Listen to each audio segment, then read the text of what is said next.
Ketua Komisi Pemilihan Umum Bali Dewa Rakesandi mengatakan sepinya minat menjadi paslon kepala daerah untuk pilkada kali ini harus menjadi bahan evaluasi bagi pemerintah sebagai pemangku kebijakan.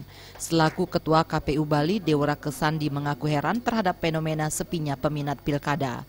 Menurutnya fenomena ini berbanding terbalik dengan pelaksanaan pilkada pada umumnya. Ya, memang begini ya, dalam undang-undang, persyaratan pasangan calon itu sekarang jauh lebih berat dibandingkan dengan Undang-Undang 32 tahun 2004 yang kami terapkan dalam Pilkada Jemberana 5 tahun yang lalu. Sebagai contoh misalnya, kalau dulu pasangan calon itu kan syarat dukungannya 15% kursi, ya, dan yang boleh mengajukan baik partai politik yang dapat kursi maupun yang mendapat suara. Nah, kalau sekarang syaratnya dinaikkan menjadi 20%. Dan yang boleh mengusung pasangan calon hanya partai politik atau gabungan partai politik yang mendapat kursi saja gitu.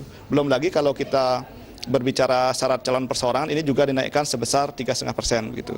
Nah, jadi itu kendala yang ada. Dampaknya memang bukan hanya di Bali ya. Jadi seluruh Indonesia ini ada krisis calon gitu ya. Jadi jumlah pasangan calon yang mendaftar secara umum ya itu terbatas meskipun di sejumlah daerah juga ada yang cukup banyak.